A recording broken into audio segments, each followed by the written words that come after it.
start with Marvin Johnson. It looks like Brighton, the next team that Listen, you know, I was at the game last week and I spoke to the chairman and I spoke to Paul Winstanley, and then they mentioned Marvin Johnson to me, you know, so, you know, it's all speculation. You know, it's I went to see them play Lazio a week ago on Sunday, and I know them very, very well, and I can assure you they would speak to me, you know, so it's all speculation, you know, there's nothing to say about it.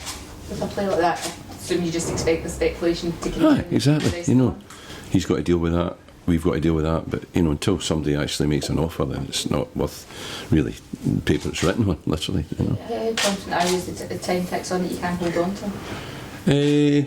I'm not confident either way, you know. I mean, he's a brilliant player, and wouldn't be surprised if somebody like Brighton fancied him. So, you know, every day that ticks by is obviously one less that I need to sort of contend with it. But I really don't know. I really don't know. How do you think he will respond to this kind of speculation? I think it'll be a little bit upsetting for him, and not upsetting, sort of disruptive a wee bit for him. But I think he's so far he's a boy that, you know, doesn't really let these things distract him, you know. So I think he should still perform all right. All be in the background, his head will be churning a wee bit at the possibilities. So, but I think he'll come through it all right. Do you have to deal with it in a particular way, or do you just best ignore it and hope it? No, I mean, I've spoken to him a couple of times, you know, and I've told him, I've reassured him, you know, that we have his interests as well, and that, you know, if there are developments in this sort of way, then we will talk to him.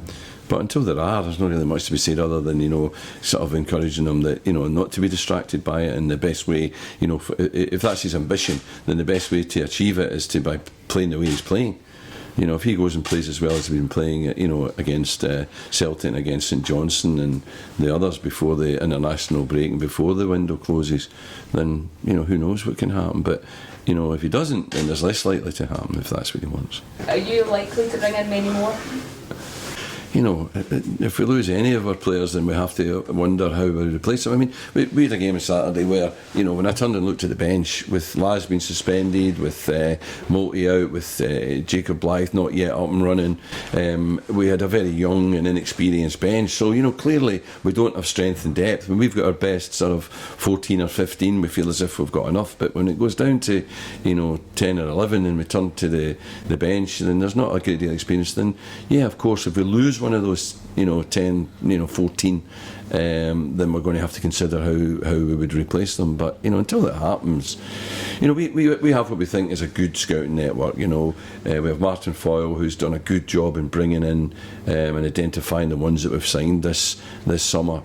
We're happy with that. So, you know, we're confident that if we need another player in another position, then Martin will have, you know, options for us. How pleasing is it then, with all these injuries, that you've managed to get this momentum at the start of the season? Yeah, I think, well, not all these injuries, I wouldn't say. We've got a lot of injuries. I mean, Jacob has not got up and running, and obviously Carl McGhee got a knock on Saturday. But, you know, in that sense, we've done all right through pre-season and not getting too many injuries that have been self-inflicted. For instance, you know, you've got to be very careful during pre-season not to pull hamstrings and pull muscles, overworking them. So we've been sensitive to that, and we've come through it fairly well. So we're not a big squad. We can't afford really to lose players, you know, irresponsibly, you know, to injury. So we have to be careful. But, you know, these players, Laz is back this week, so from suspension, which is good.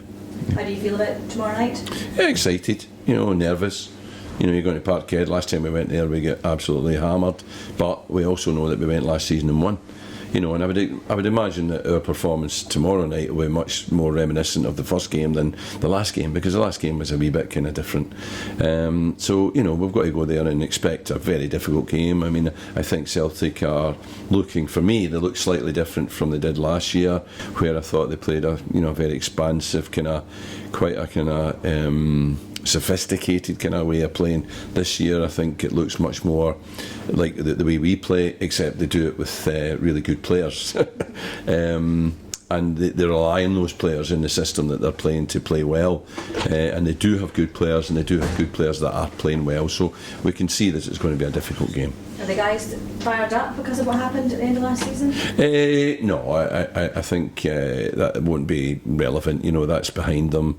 You know, I've said this even at the start of this season, but I said at the end of last season, you know, we could beat 6 at Hearts and then we lost 7, but we still had a really good season. You know, so these things happen and you just got to put them behind you, and we're quite capable of losing 6-0, you know, but we're also capable of winning, so that's the important thing, and if you win more than we lose, then we'll have had a good season.